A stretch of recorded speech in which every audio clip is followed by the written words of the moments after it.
You've been gone, it's an empty home. Come on back where you really belong. You are always welcome home, welcome home.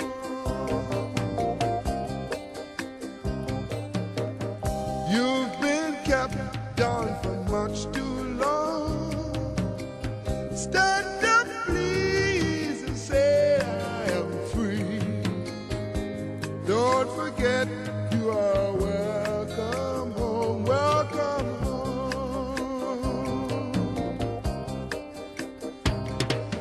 Come with me on this happy trip back to the promised land. All will be happy and gay.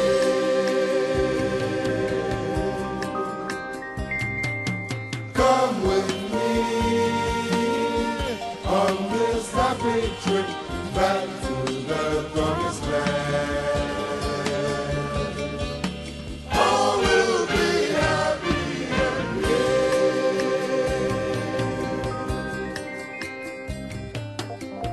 You've been gone, it's an empty home. Come on back where you really belong. You are always welcome home, welcome home.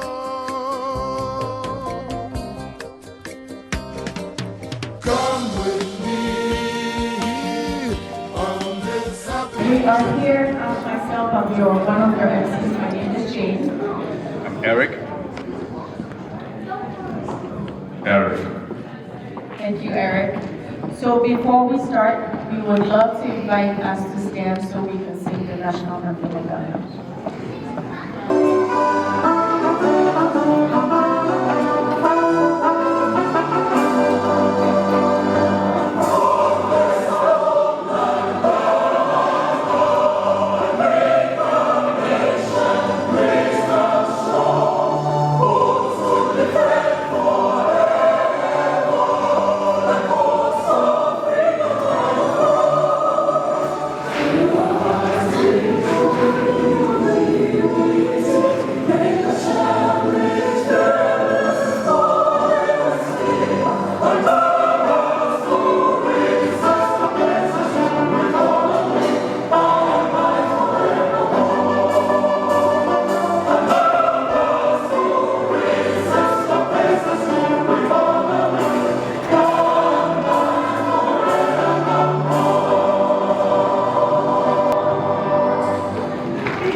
Thank you so much.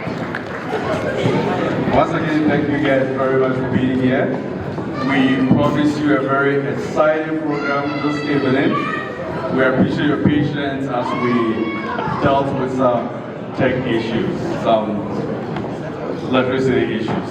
But before we get started, I think it's appropriate that we introduce the leadership of our group, the various committees that made this occasion possible. So we have two committees that plan put this activity together. We have the communication and the technical committee. And so if you are part of that committee, please come up over here so we can give you a big round of applause. And also the social committee. So communication and the social committee. You guys are here? Yes. Quincy, come over here. Thank you.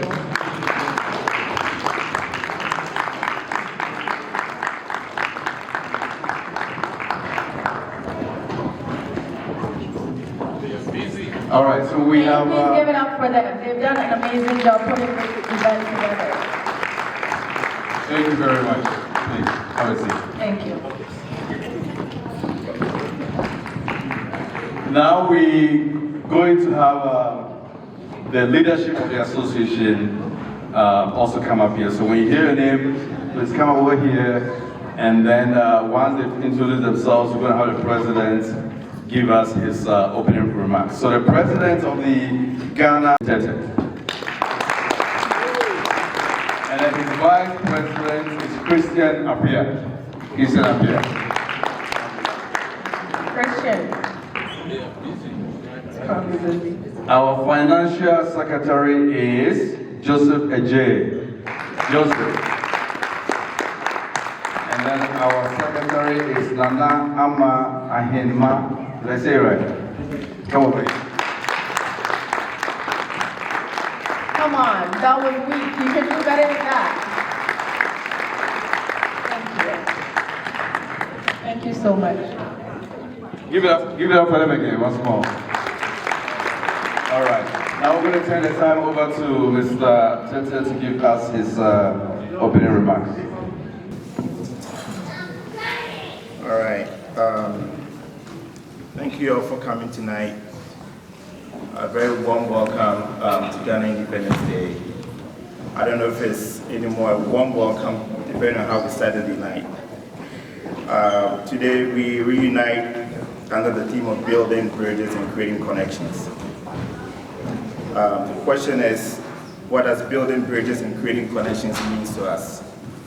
What does it mean to us individually, as a community, and as a country?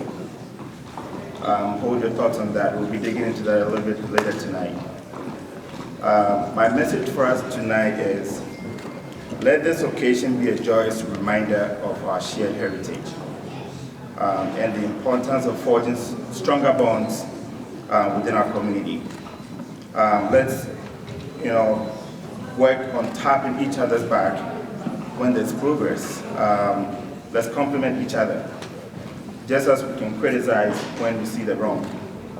That is something that I believe we need to continue to work more on, and not just provide those constructive criticisms where there is, but also be able to tap each other's back, compliment each other, and encourage each other.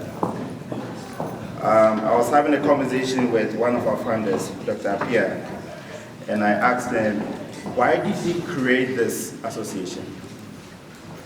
And in his response, he said, to create a community, serve, support one another. Why? Because our strength comes from the collective. I like that. Our strength together comes from the collective. When we work together, we are unbreakable.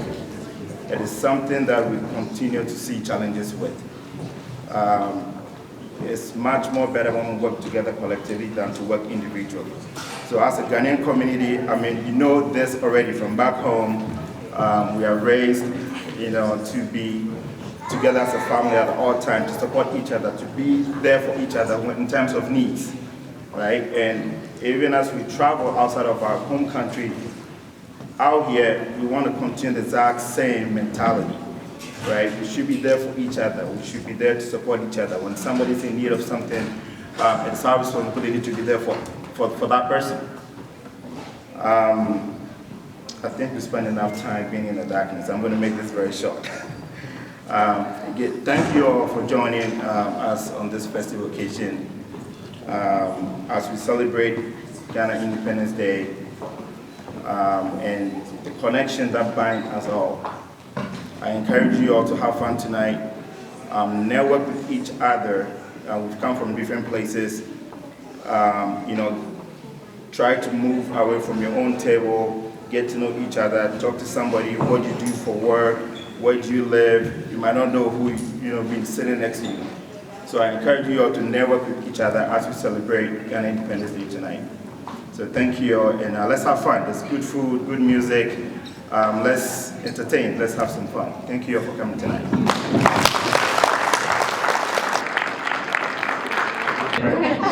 Bonsoir tout le monde. Ok, fantastic. And I was sorry, it was today, and you breathe, you issue. Now, you celebrate Ghana and independence. It was we are way to Anaman, maybe share. It's already an issue, obey the over one may you to me to one problem. It's already able to me in share and when you to after a hold. Yes, Yeah, enjoy him. Yes, sir, there be a book and by why you be word of Jesus Christ. Amen. Thank you so much. What's your fancy number? I don't know if I'm fancy number. Right. Okay, so we are switching up the order of things a little bit. On the left side, we have the variety of rice, which is wache, fried rice, I guess plain rice, I don't even know what's up there, but anything rice. And then in the middle, you have your drinks, and then on my right side, we have the swallows, like someone said. Banku with okra, we have keke and fish, and we have goat soup. So, to make the order very seamless and very efficient, when we come to your table, it just means that that's your time to go get food. We would love for you to start on this end, which is my left. I don't know. But that'll be on my left, and then just go through and then go to your seat. And we would like to recognize our DJ for tonight, DJ Napo. Thank you so much for being here and providing amazing music for us. And then once you start with the food, please, you can't go back. Okay, you can continue this way and go to your table. So once you start, you can come up and grab stuff. So make sure you get whatever you need, and then you go back to your table.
Let's give it up.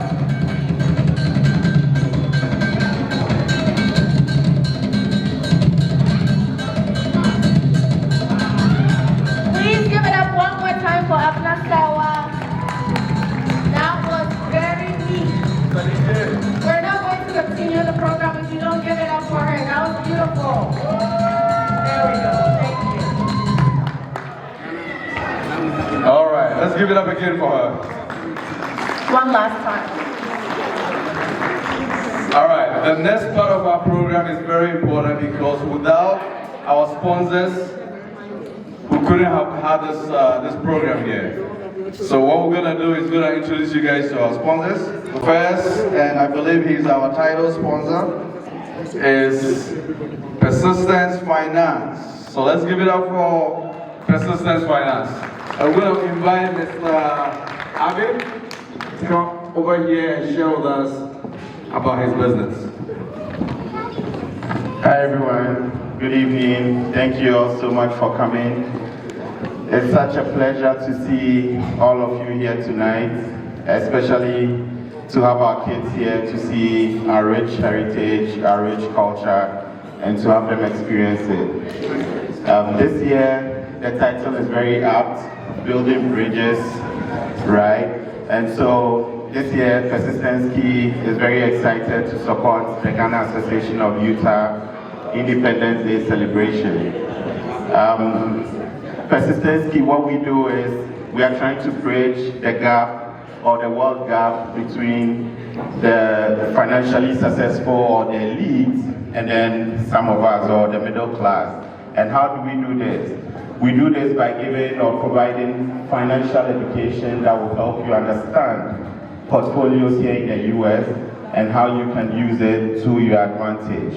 You bear with me that for most of us who are first generation here, there's a lot of information that we lack because we did not grow up here. So how can we learn and catch up so that we can do well and do better with our finances and everything? So if you have any questions about 401k, you have questions about getting protection, chronic illness, critical illness protection, things like that, just feel free to reach out and we'll be happy to educate you free. Don't be afraid of reaching out because you think you pay something. It's a free service because we are trying to give back to our community for all that our community has given to us.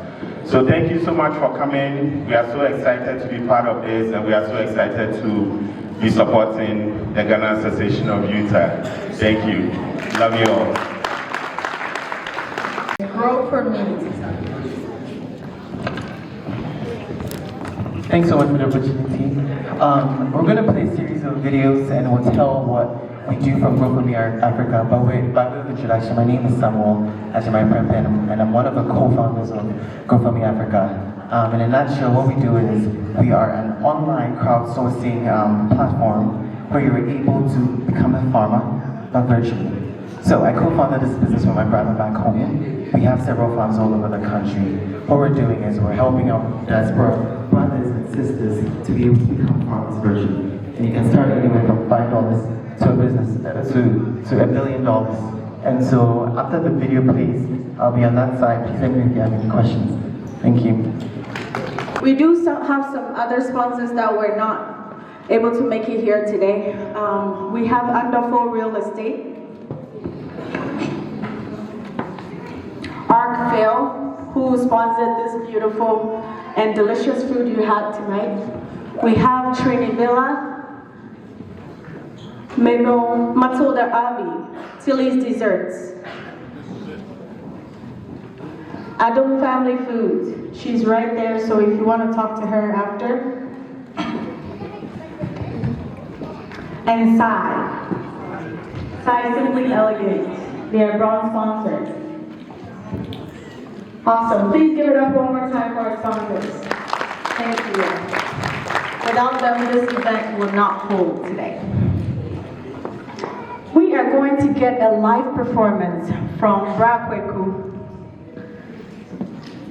And I know I've heard personally some of his music and it's amazing. So enjoy.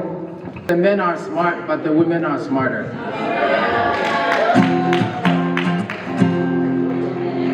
So let's do a quick practice, okay?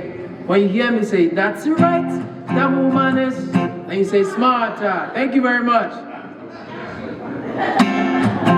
I say, let us put man and the woman together to find out which one is smarter.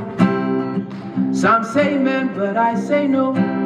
The women got the men beat, they should know, not me. But the people, they say that the men are leading the women astray. But I say that the women of today are smarter than the man in every way. That's right, the woman is. That's right, the woman is. That's right, the woman is. That's right, that's right. In the Garden of Eden, Adam built a home. When he settled down, Eve started to roam. Many a night he spent in pain. Whenever Eve was able, she was raising Cain. Not me, but the people, they say that the men has always led the women astray. But I say, please listen when I say she's smarter than the man in every way. That's right, the woman is. That's right, the woman is. That's right, the woman is. That's right, that's right. Garden of Eden was very nice. Adam never worked in paradise.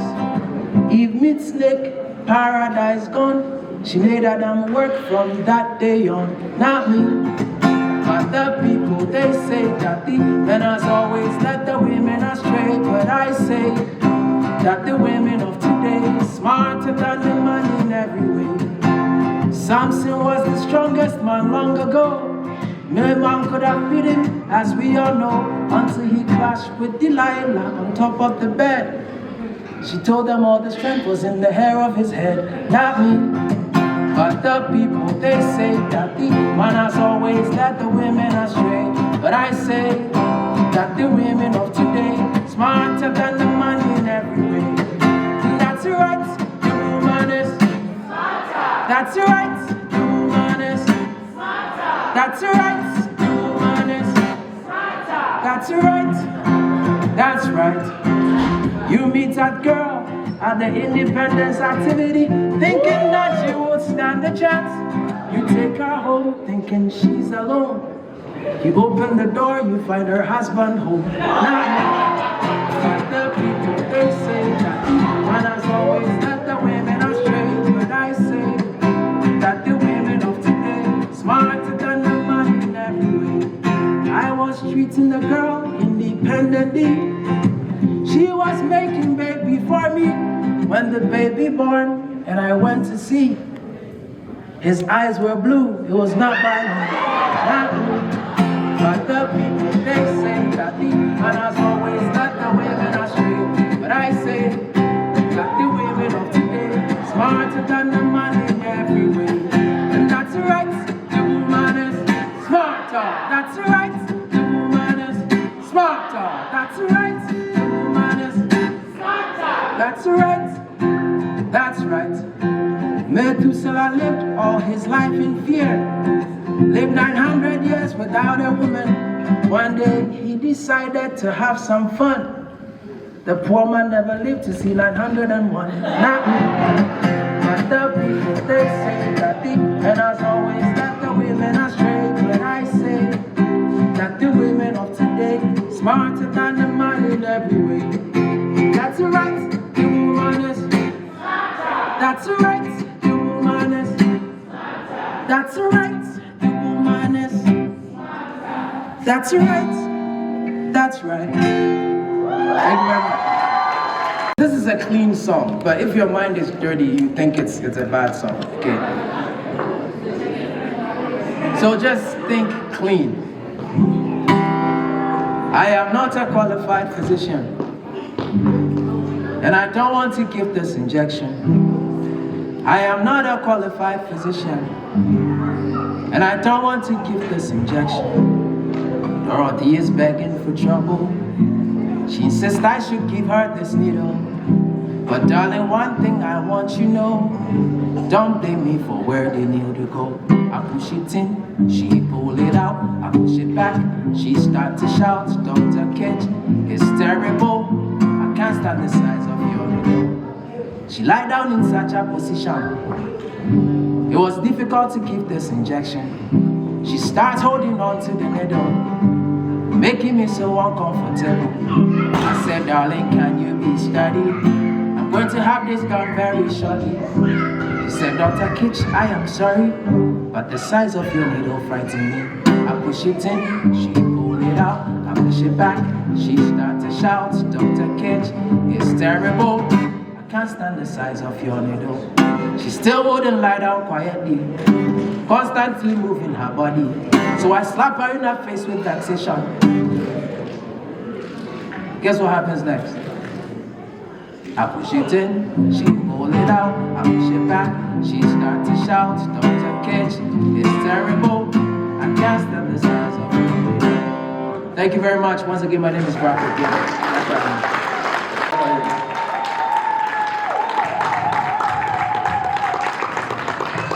We still want to recognize our sponsors tonight. Persistence Finance, Grow With Me. Please visit with them, learn as much as you can from your business. And then Phil's Kitchen, Matilda, Albis,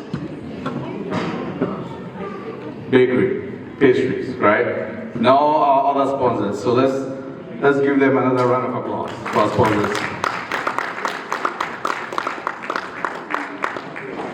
The next segment of our program is going to go like this. We're going to have a little panel discussion here. We have some very experienced friends, professionals over here who are going to lead us in a little panel discussion. So I'm going to give you a bit of their background, and then as I read their information, if you want to please come up stage. I believe we have some chairs over here, and take your seat as I start reading your bio. So first we're going to start with Dr. Thomas Appiah.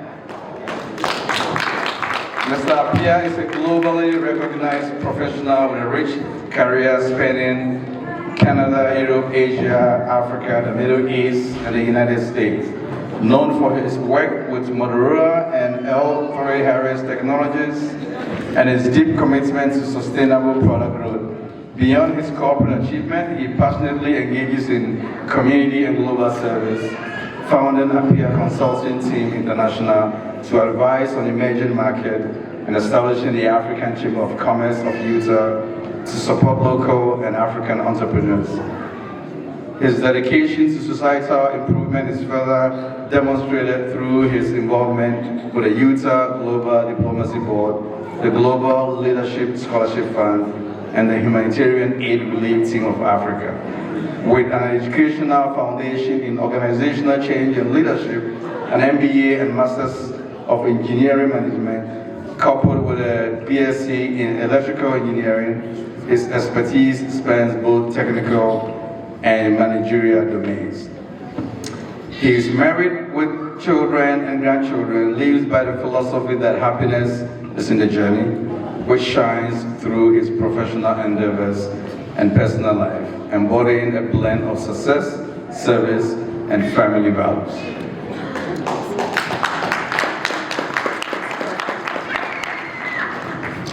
Our next panelist is Dr. Baden. A remarkable figure in the healthcare sector, has a unique story that begins with her immigration from Ghana. With a strong commitment to mental health equity and community service, Dr. Baden has made significant strides in the medical field. Her educational journey took her from Weaver State University to the University of Utah School of Medicine, culminating in leadership role at Granger Medical Clinic's Family Medicine Department, where she also launched a behavioral health collaborative. As the Vice President of Black Physicians of Utah, Dr. Baden leverages platforms like webinars, podcasts, and panels to foster a more inclusive healthcare environment, emphasizing the importance of cultural roots and community engagement. Her approach to healthcare is both innovative and compassionate, focusing on the transdiagnostic and biopsychosocial method to ensure equitable access for all, especially marginalized communities. Outside of her professional life, Dr. Baden draws inspiration from nature and cherishes the moments spent with her son, who she considers her greatest teacher. Through her dedication and passion, Dr. Baden is a pivotal force in transforming healthcare into a more accessible and inclusive space. Our next panelist is Dr. Charles Alve, who is a metallurgical engineer with a rich background in academia and the mining industry. Growing up by the beach in La Accra, he initially lectured at the University of Mines and Technology in Tarkwa, Ghana. After completing his master's degree. In 2015, Charles moved to the US to advance his studies with a PhD in material science and engineering. Throughout his career, he has worked with leading mining companies such as Freeport, McMoran, Camros, and Rio Tinto in both Ghana and the US. A devoted Liverpool fan. Charles, and I thought he was going to say Accra has a football. Same colors. Charles enjoys playing Nintendo Switch with his children, Pius, Jonathan, and Kezia, and values traveling with his family. Deeply rooted in his faith and love for his wife, Matilda, he is passionate about mentoring young diasporan migrant families and disseminating financial knowledge to empower his community. This passion led him to found Persistent Key Financial Services in 2021 with the ambitious vision of contributing $30 billion to the legacy of the Black community and nurturing 30,000 licensed financial professionals by 2030.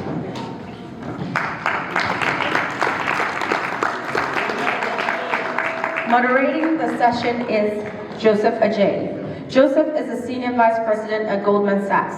He is a skilled financial professional known for his expertise in asset management, business intelligence, and process automation.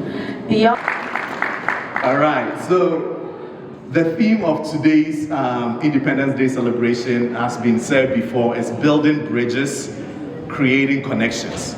And so our first question for the panelists is, how do you interpret the concept of building bridges in the context of Ghana as a country, Ghana as a community, and maybe as a culture and as individuals? So you can take it anywhere you want to go, but we'll start with Dr. Appiah. Good evening. That's loud. It is truly an honor to be with you tonight. I want to thank the Ghana Association of Utah, the leadership, for bringing us here. This is essentially what I mean by community, connection. See, we had all these different sponsors that talked about what they are doing to help with the next generation and also to help.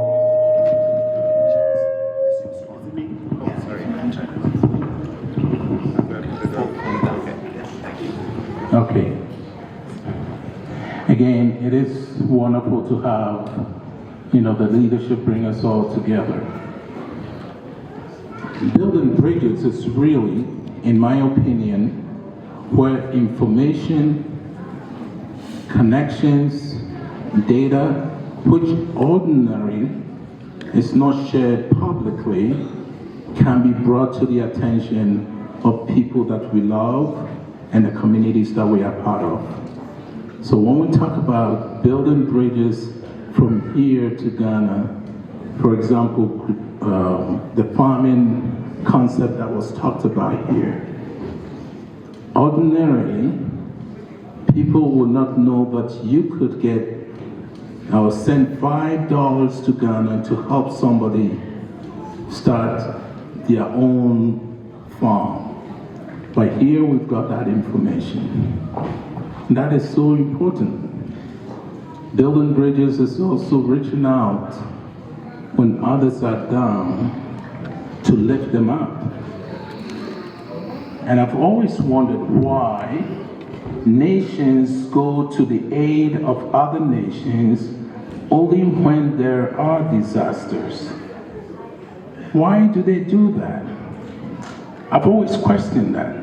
Why don't you go and help nations when they are on their feet, such that they can run? Why do we always go, we are the world, Ethiopia issue, people devoted their time to spend the money to raise the funds to go help. So my invitation to all of us is to find ways to lift people up when they are actually on their feet, not when they are on the ground. That's building bridges, in my opinion. And I'll pass it on to you.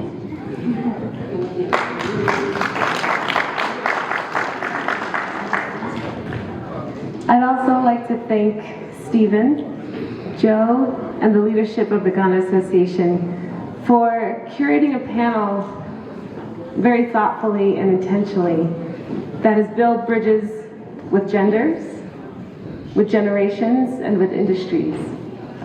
I also want to say how deeply humbled I am to sit in between the two of you. I'm deeply inspired by your contributions to the community, to the state, and globally. I don't know why I'm up here, but I'm grateful to be here. A bridge provides a path across an obstacle.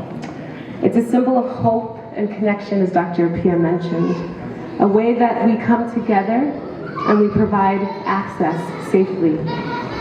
When I think of building bridges in this context, I think of none other than the visionary Kwame Nkrumah, the OG of unifying and building solidarity among Africans in the continent and in the diaspora. His vision and his wisdom set to address very common challenges and promote a shared and proud identity. Because as you know, one-way thinking rarely affects change and advances progress. So through Kwame Nkrumah's intentional efforts and strategies, Ghana grew to be a hub for diplomatic and logistical support. And I think we see that here today. There's some programs that have strengthened ties between Ghana and other nations that have made us well known globally. As a result, you can find Ghanaian people anywhere, even in these snowy mountains of Utah. We're celebrating, we're preserving our traditions, we're sharing our culture and our diversity. And again, we're fostering pride. Just as we're doing here today, in this moment, together.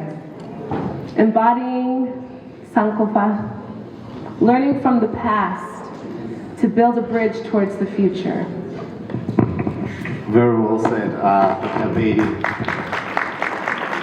So Charles, if we could move to you, I want you to talk about initiatives or projects that you're involved in. I know you do have a non-profit in Ghana, and you have a business here, and thanks for your sponsorship.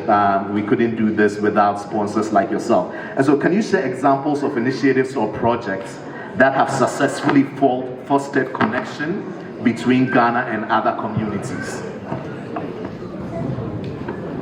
So supposed to talk about the first question, so I'll still force myself and talk about it. It's just like in primary school when you're in the exam room and you ask a question on what is a bed and you don't know what the answer is, you'll be like, well, a bed is a very beautiful creature, but as you all know, a fish swims in water and you go ahead to talk about the fish because that was what you studied. So I'm going to talk about my interpretation of the building bridges. So just like Dr. Erica said, and again, I'm very glad to be on this panel. I'm very honored that you feel I have something to contribute and for the invitation. I looked at what bridges are, and these are some of the characteristics I saw. Like Doc said, it's a means of connection, right, to something of interest. So when you stand behind the river and there's no way to cross, you build a bridge so you can cross to the other side. Maybe because there's food, maybe because there's something that is important there. The other thing I saw is that bridges could be expensive to build, but we still have to build them anyway, right? And so we shouldn't shy away from building bridges just because of the cost it gives to us in terms of cultural or money-wise, etc., etc. The other thing I saw is that bridges are mostly built by people, but they are not the only ones who use it. The construction workers build the bridge, but when it is done, it is other generations, other people, other walks of life that use those bridges. And I'm saying this because in the later part, maybe I'll make reference to it, so I want to lay that foundation. Now, bridges are also supposed to last, which means outside the spatial aspect of it, there's also a time, a sense of bridge where we build it today, but it should last some time so that other generations will come and use the bridge. And they're also supposed to be reliable. You don't want to be walking on the bridge and be afraid that it won't hold. But one other thing is that bridges are signs and displays of what? Beauty and art. And our culture and things like that is part of that display of beauty and art that is very important to the human being. So as an individual, right, what are some of the what are some of the things I've done to foster building bridges? I'm trying to, so with this, I know Dr. Appiah will talk about the world view and the international view and things like that. But I'm looking at it in terms of the individual. And one example of an initiative is me trying to build a cultural bridge for my kids. Especially, and this could be important for all of us here. Growing up in Ghana, we know the importance and the value of the culture that we have. But when we come here, we are not able to expose our kids and the next generations to the very important culture that has shaped us and that has been very valuable to us. And so how I'm building that bridge is trying to expose them to Ghana as much as possible, bringing them to these activities, helping them to take part in them, be able to go to Ghana so they can experience the culture and everything as much as we can, so that they can still have that sense of belonging, that sense of culture. I think it is very important and very critical to them and their development. Another initiative has been mentorship. And here I think mentorship goes both ways. I'm very excited that one of my mentors is here, Dr. Thomas Appiah. We moved here just a year ago, but I immediately identified him and a few others in this community and reached out to them trying to get some mentorship, because that is a way to build a bridge, right? And so in turn, I also mentor a few people. Some of them are here from different countries.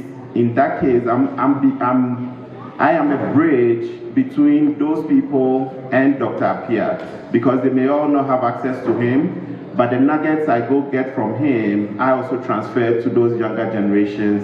And so I'm serving as a bridge to the next generation by extracting some of the knowledge and experience and achievements that he's accomplished and being able to transfer it.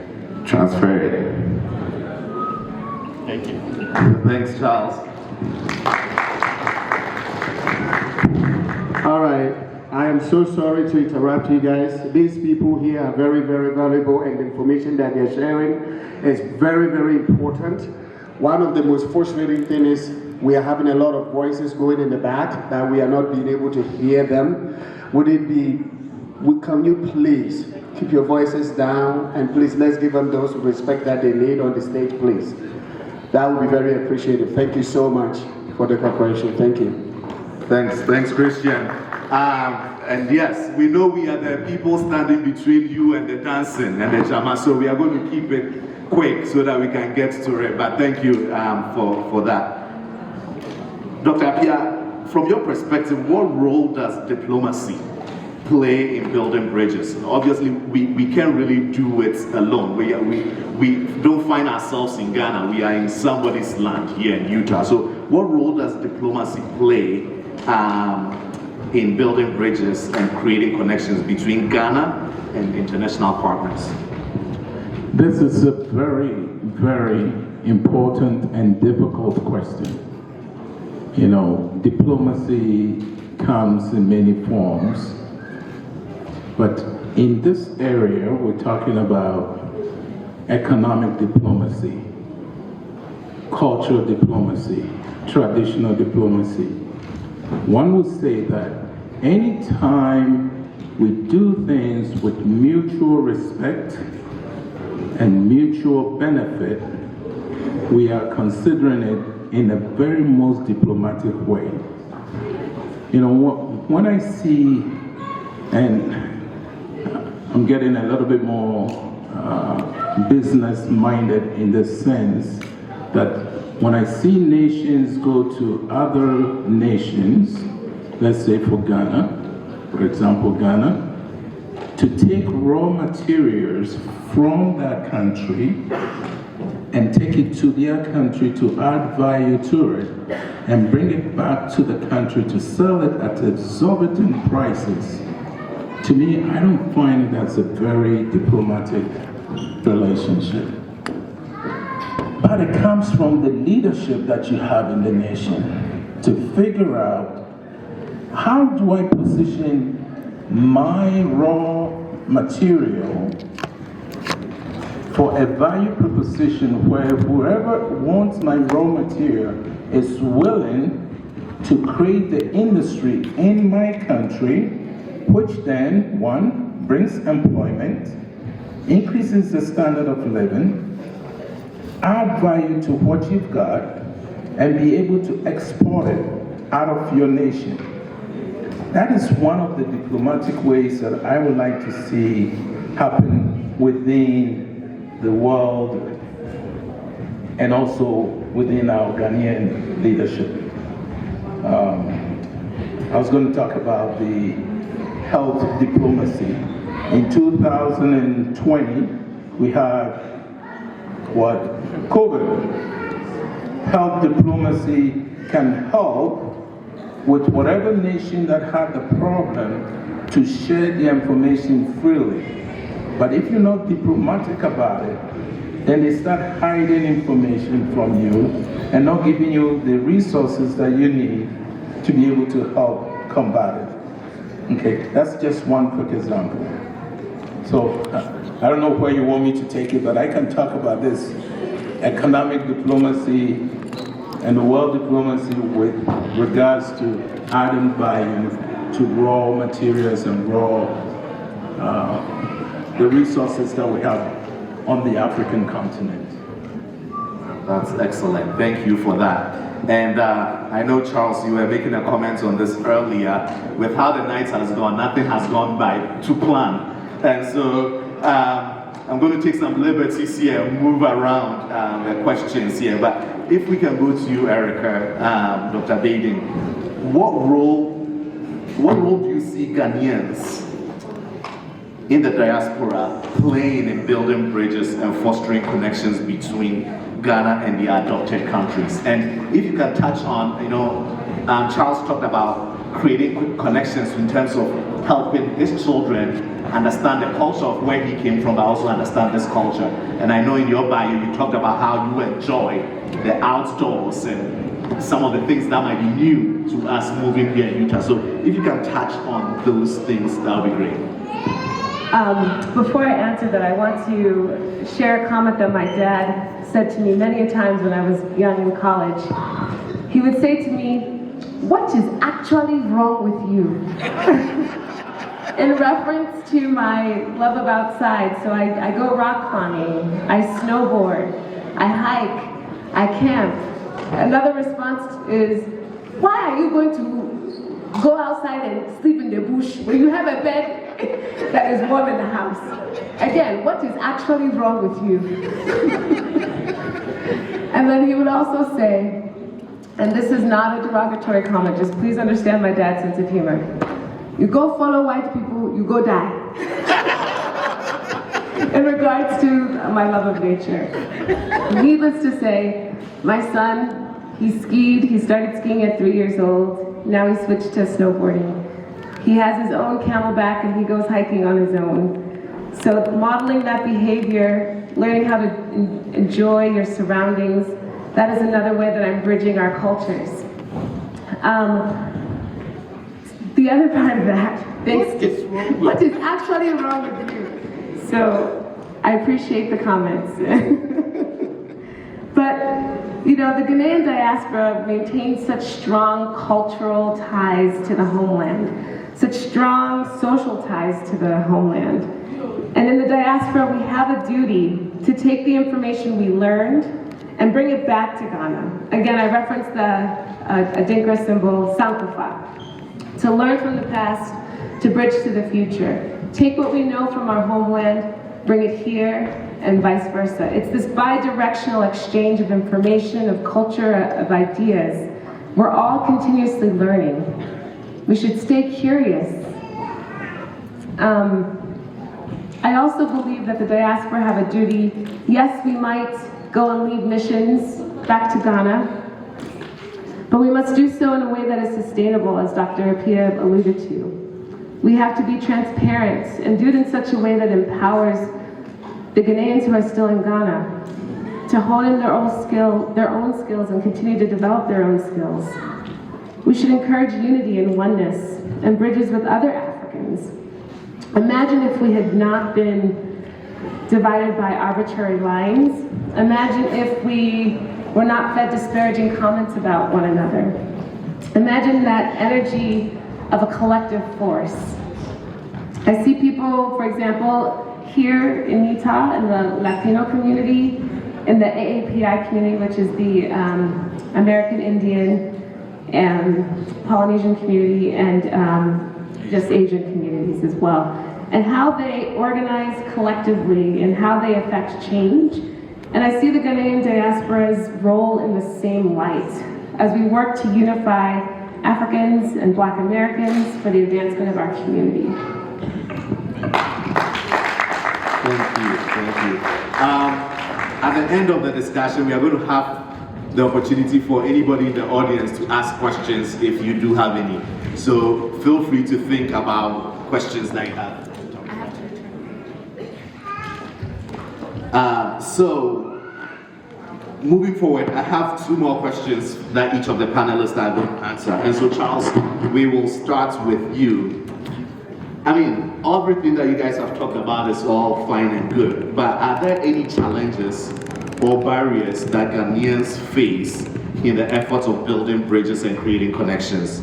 And how can these obstacles be overcome?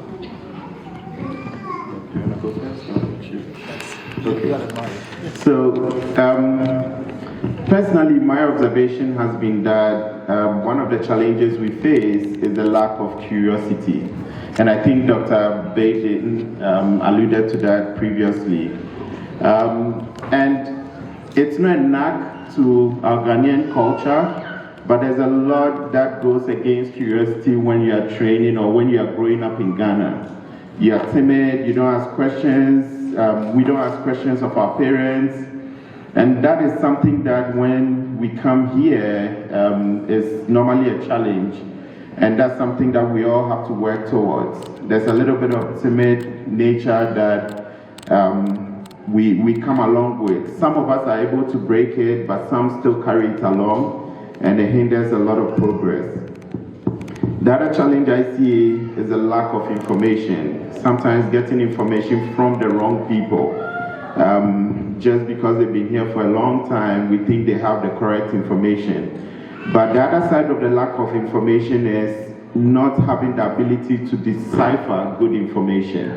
So sometimes we have information, but we are not able to decipher it and be able to categorize it well. And so we take the information, sometimes take it wrongly. It's perfectly good information, but we take it wrongly, and that can be a big problem, or that can have issues.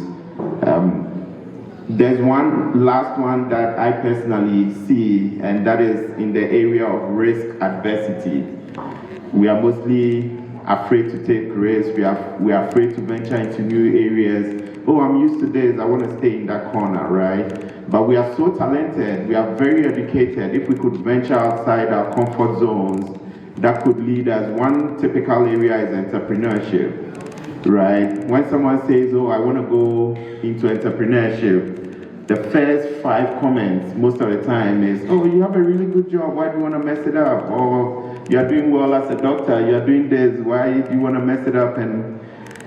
And so that risk adversity is a challenge, in my opinion, against us building bridges into our futures, into our dreams, through generations and in relationships. Thank you.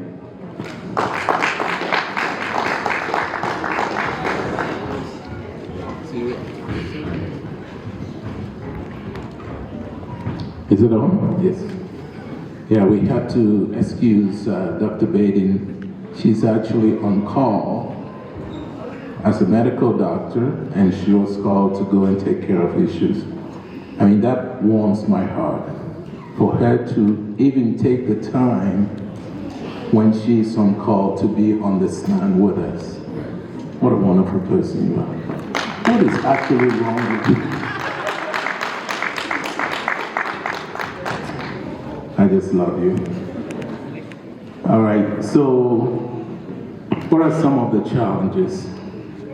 I really, and I love that you call it challenges, not problem, okay?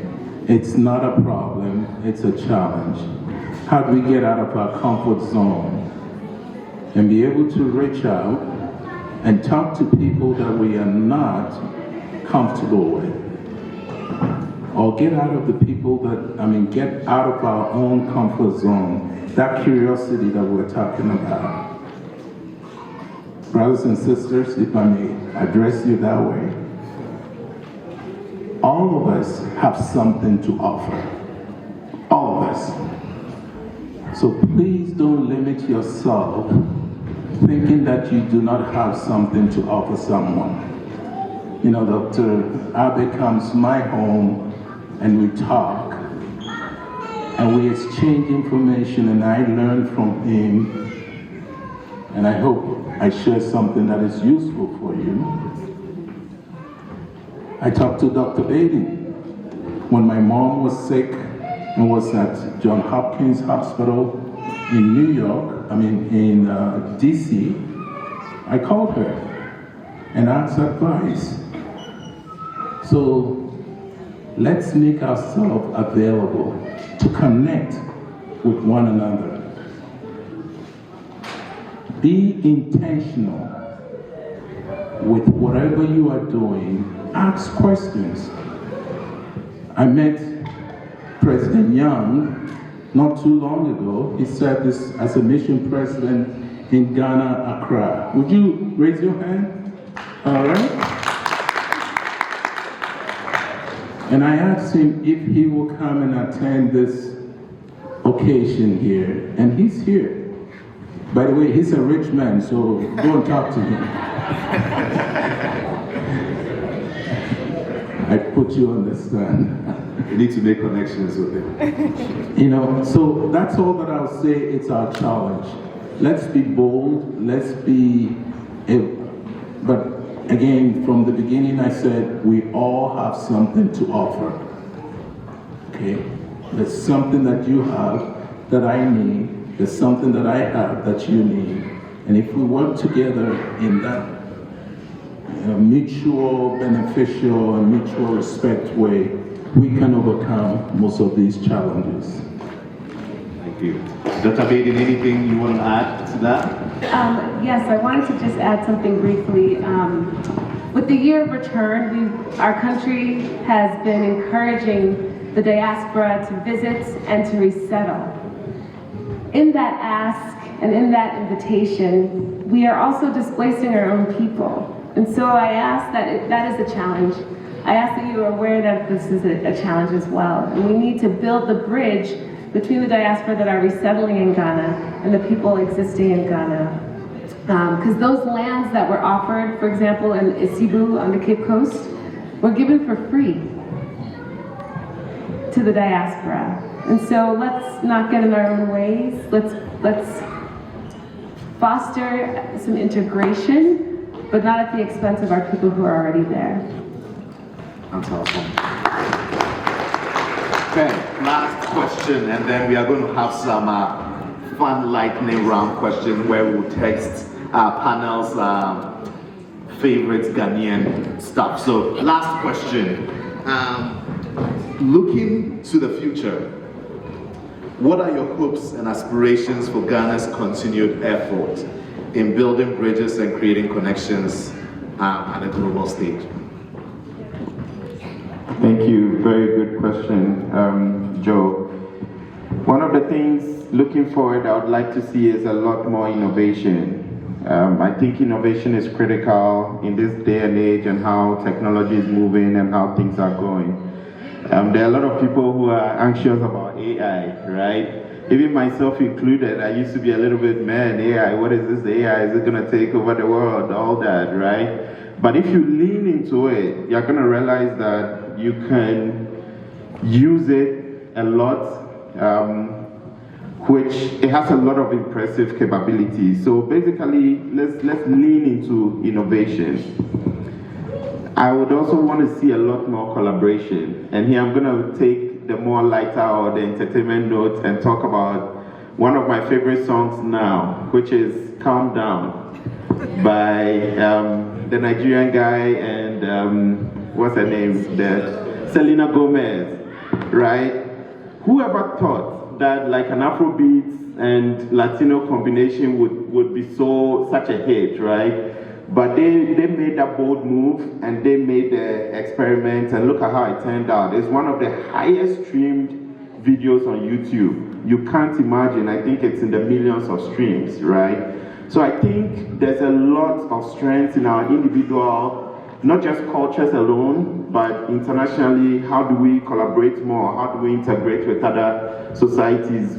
But most importantly, not losing sight of our heritage and our background, but how do we lean or leverage that to have collaborations with other, maybe minorities or even other type of people. And the other thing that I see going forward, especially for us, is how we can sort of export human resources. And I know when you say this, it's a little bit challenging because then people talk about brain drain and all that. But when you look at the numbers, I'm a numbers person, right? So when you look at the numbers, the number of graduates we churn out every year far exceeds or outnumbers the number of employment opportunities. And bear in mind that not everybody is able to go into entrepreneurship, right? So we have all these people who are going through 4-year colleges with lots of debt and all that, coming out and not having any jobs to do. Just yesterday, I employed someone on Fiverr, right, to do some campaign for me. This person is in India, right, and they are leveraging their technology knowledge to provide work and for themselves and also provide some value to us, right? So that's something we can look at. How can we set up some of, because we also have very brilliant minds. We have people who are very knowledgeable. We've done the school, but how do we get these people to be able to access things like Fiverr, where they can bridge between Ghana and these diaspora and other places and be able to make some good living? It's not really brain drain because the brains are draining anyway. They finish school, they are there, they are not using the knowledge that they have. So how do we engage them so that they can get benefits and have a fulfilling life? Thank you.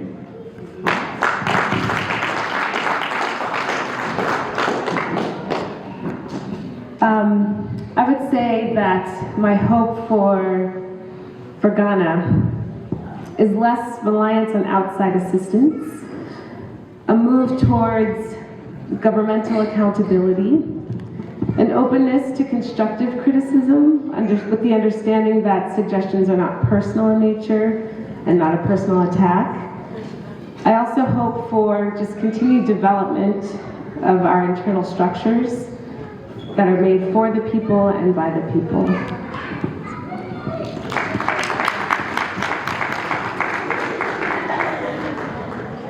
Yeah, my hope for Ghana, well, before I go on to say that, in 2010, all the contributions that were sent to Africa by different countries to support Africa was about 44 billion. Now think about this. The amount of money that people like us, the diaspora, sent to Africa was more than all the contributions, Americans' contribution, Europe contribution, over $55 billion. So we make significant difference. So don't tell us that Africa is relying on foreign aid. We take care of ourselves. Give yourself a round of applause.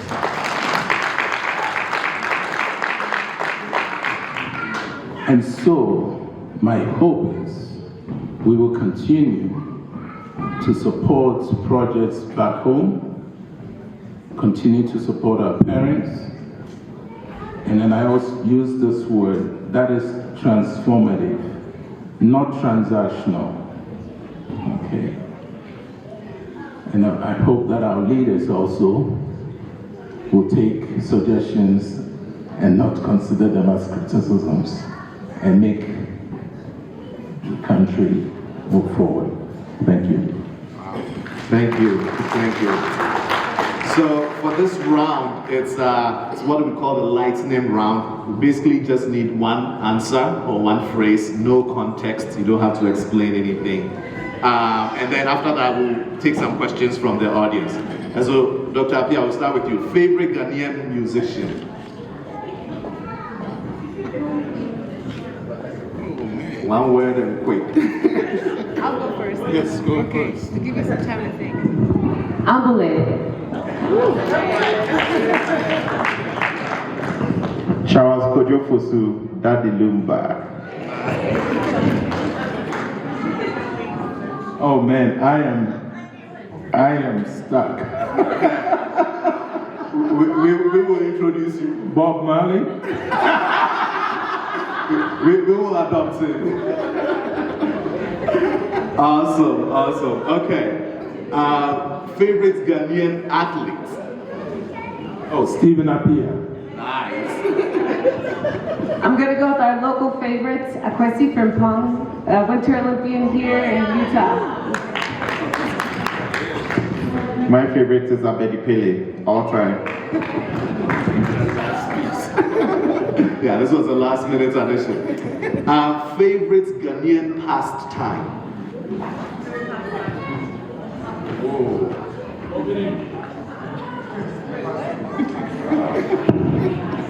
I've been good for too long. Playing Owari. And mine is Ludo.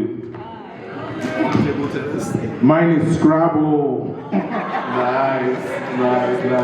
My niece will tell you that Scrabble will go all the way to the end of the day. All right, last question. Favorite Ghanaian food? Abrichium wine and fufu. Nkatikwai. Gigi Kenkate Wonu. Face the wall. I don't know what that is. It's just like fufu, but it's made with cassava that is dried and ground. Abitien, kokonte, lapewa. Wonderful. Well, thank you to our distinguished panelists. You can give them a round of applause. Any questions from the room? We have time for one or two questions. I do have a question for you. Are there any mentorship programs available for the youth coming up in terms of bridging gaps? So, if Mary Datsun is in the room, I would love for her to stand. She is now the president of the African Chamber of Commerce here in Utah. And one of the goals that they have is going to create a resource center where individuals can go and learn. And then I'm sure she will include some type of mentorship in there. I work with a nonprofit called Black Physicians of Utah, and in that we have both the medical and the behavioral health arm, and so any interested youth that are looking for mentorship or shadowing experiences, just come see me. Yeah, as part of my entrepreneurship activities, I also do, how do I call it, an AMA on immigration. So people who have questions about how to get a green card, all those things, I provide guidance and direction to those people. That's awesome. Well, with that, ladies and gentlemen, we are there. Oh, okay. One last question from Uncle Ebo. This is a vital question. And the panelists are going to be here for the rest of the night, so feel free to interact with them. Oh, I thought the question was going to last the rest of the night. Actually, this question, probably, Charles, you might be the best suited because you do mining. We're talking about the fourth industrial revolution right now, with AI and everything. All of that will not be possible without the minerals of Africa and other nations. You do mining, metallurgical engineering. How can we make sure that the resources of Africa are preserved for this revolution? And how can we all participate in everything that's happening today? Wow.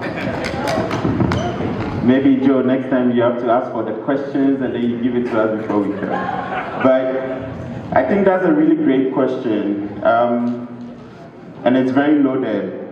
The problem is, and especially in Africa, we have the resources, but we don't make the best use of it because we don't add value to it before shipping it out.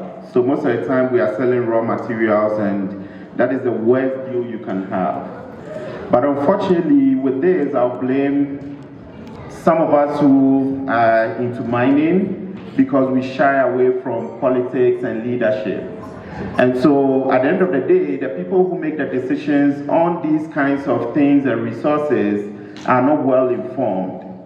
And so they make the decisions that best suits whatever they are, especially, for example, the lithium discovery we had recently. The deal that we are trying to sign is not the best for Ghana in its entirety. But whether because they are ill-informed, the leaders are ill-informed, or it's intentional, the decisions that are going forth, it does not sound like it's well advised. So maybe that is how we can address it. Some of us who have the knowledge, have the training, should venture into these roles and be able to advise and also lead the discussions and the direction. That's how we'll get the best out of our natural resources. But like you said, it produces a very big opportunity for Africa to grow, because all this fourth industrial revolution is going to need the minerals that we have. But how do we make the best out of these situations? That is what we have to figure out. Thank you. But really great question, Uncle Ebo. Awesome, awesome, awesome. Well, I think I'll pass it over to the MCs now, but before I do, in terms of building community, one of the ways that we can all stay informed and stay connected is by being together. And for the association, we do have a WhatsApp community where you can join and get updates on what's going on. And so there are QR codes on the tables. You can just scan it and join the WhatsApp community. You don't need to be of Ghanaian descent or anything to join, as long as you are part of, you are interested in building this community that we just talked about. It's welcome to everybody. So with that, thank you again for taking time to listen to this panel. Okay, we're going to play a fun game right now, and I'm excited. We're going to have a trivia, and if you know the answers to this, I'll give you some options. If you know the answers to this, please raise your hand. I'll bring you the mic and you can scream the answer or shout it out. Our first question is, in which year did the Convention People Party return to power at the Gold Coast general election, paving the way for the independence legislation to take shape? I expect the senior citizens to be the last answer. I'm repeating the question. In which year did the CPP, known as the Convention People Party, return to power at the Gold Coast general election, paving the way for the independence legislation to take space? 1955. No.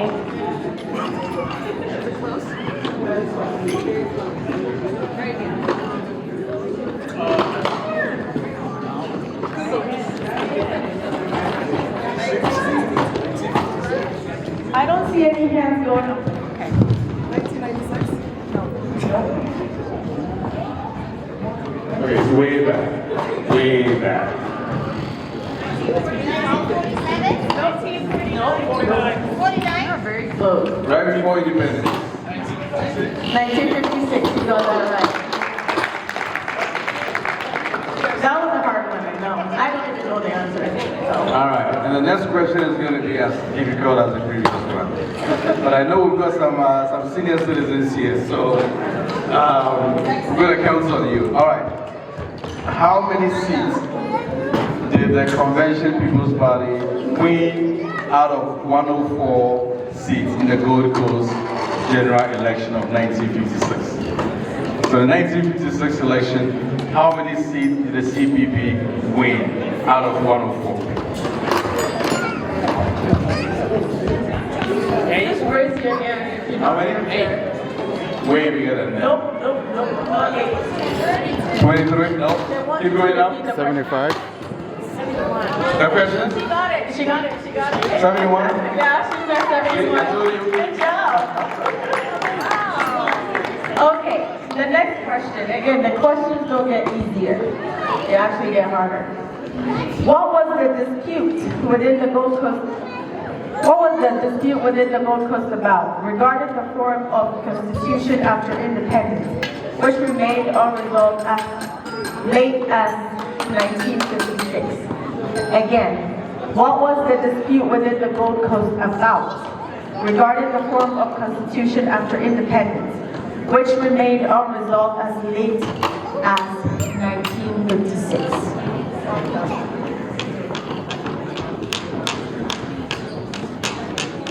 What was the dispute about?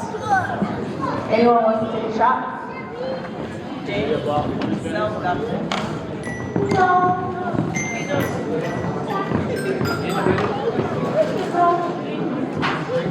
So the question is, what was the dispute within the Gold Coast about regarding the form of constitution after independence, which remained unresolved as late as 1956? I'm going to give you a clue.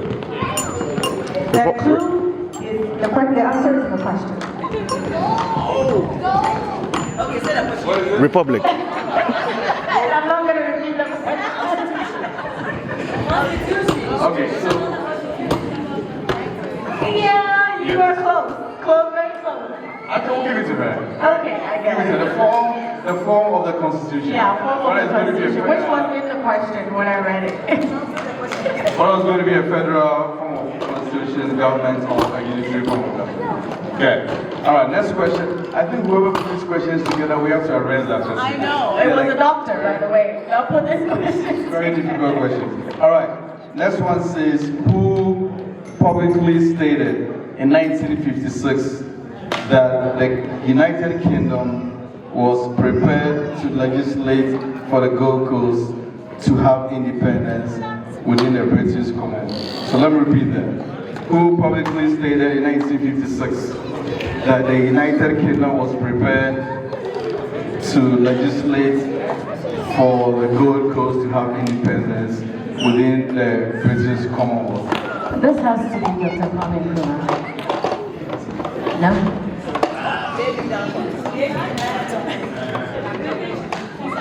It's more of of the position and not the individual. Yeah, not an individual. The position of that person, I guess. No. No. Very close. We didn't have a secretary of state, a secretary of what? Before we became independent, what were we? We are Secretary of State for...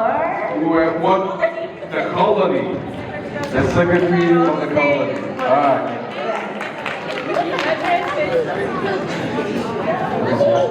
Okay, so the last but not least question. Who composed Ghana's national anthem? Philip Bell. She got it. She got it.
speak Chi. Can everybody hear me okay? Okay, can everybody hear me? Thank you. Okay, so in Chi, welcome is Akwaba. Nedamase. Thank you.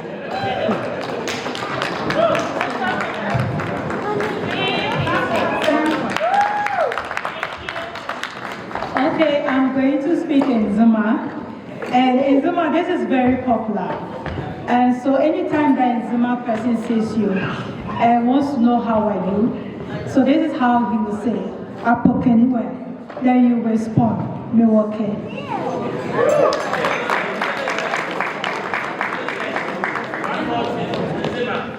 In Zima, can you teach us how to say 8,880? Did you watch it?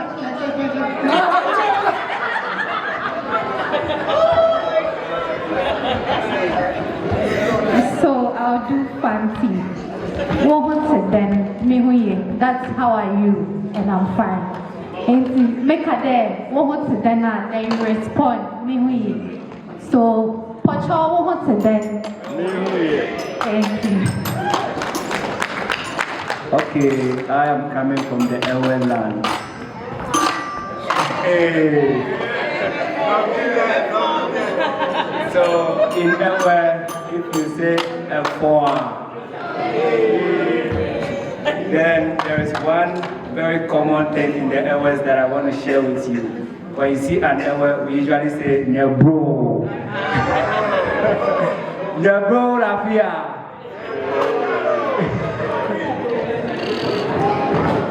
I don't think anyone understands my dialect here, so it doesn't even matter if I speak gibberish. I speak Guan, and for those of you who are familiar with Guan, there are quite a few differences in them. Mine is from Kitikrachi. Oh, okay. Anyone here from Kitikrachi? I'm married to Kitikrachi. You are from that area. So in Guan, the Kitikrachi Guan, when you want to welcome someone, you say, Neneje. It means, how are you? And then you respond by saying, Ebare. So I'm going to say that, and then you respond, Neneje.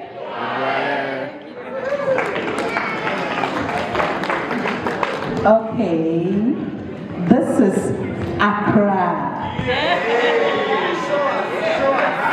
This is Gamashi, specifically Lantejawi. I want to leave you with something for you to go and share, okay? So, in unity, there's strength, right? So when I say unity, you say strength. So I'll say Ekome Femo, and you say Nomi Hewaleyo. Do you want to practice Nomi Hewaleyo? Do you want to say it? Yes. Is there anybody who is born by a Gan, either your mom, your dad, your grandma, your grandaunt, your great something has some affiliation with Gan, then you are all Gans. Have you lived in Accra before? Then you are a Gan, okay? Okay, Ekome Femo. I didn't hear anything. Ekome Femo. Okay, so there we have one fancy already. So I am also fancy by virtue of the way we inherit. So in Ghana, the Akans inherit matrilineally.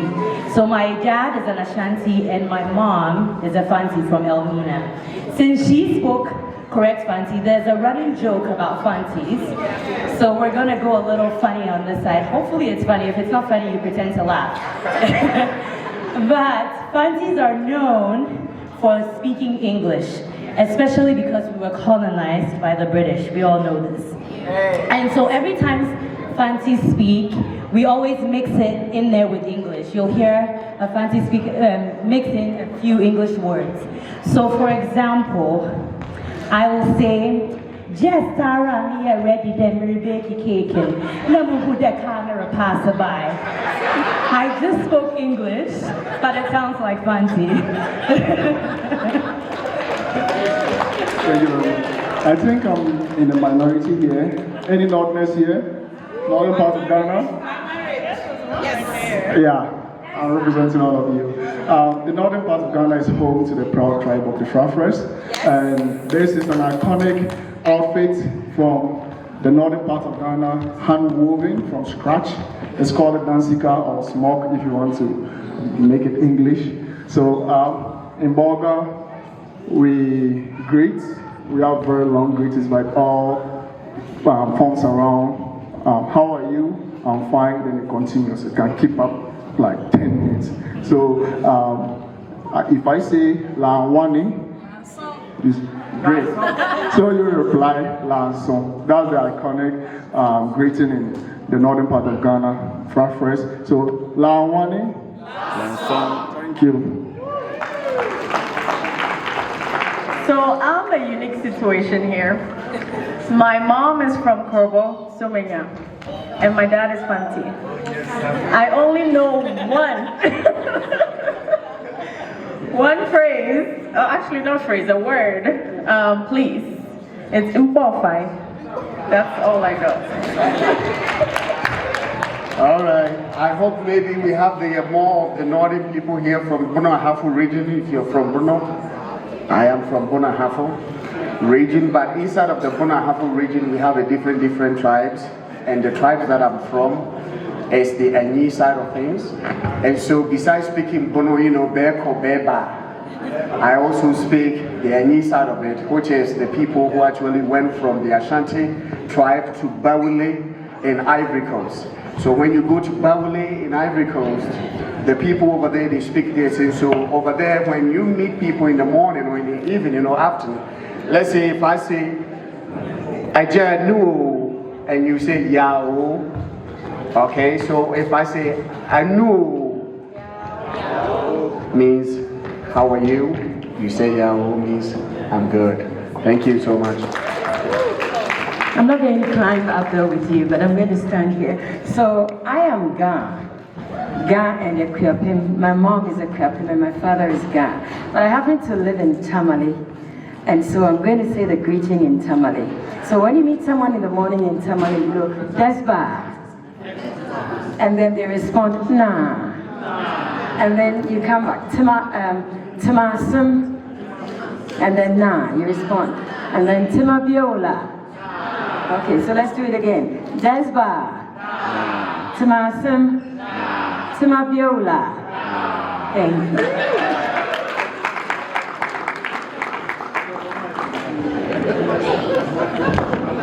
Okay, I'm just gonna round it up. I'm also an Ewe, and with all that you've done, in my language, I would call them Apenami, which is thank you all. So when I say Apenami, we all say you. Some people, when in English, they say no thank. In Ewe, we say Apemelu. So when I say Apenami, they say Apemelu. If you want to say no thank, or if you want to say you're welcome, then you say you. But no thank is Apemelu. So whichever you prefer to say. Apenami Tata. Thank you, thank you. So the song will come. You can enjoy it for a minute or two, and then the next program will head on. Thank you.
Joe.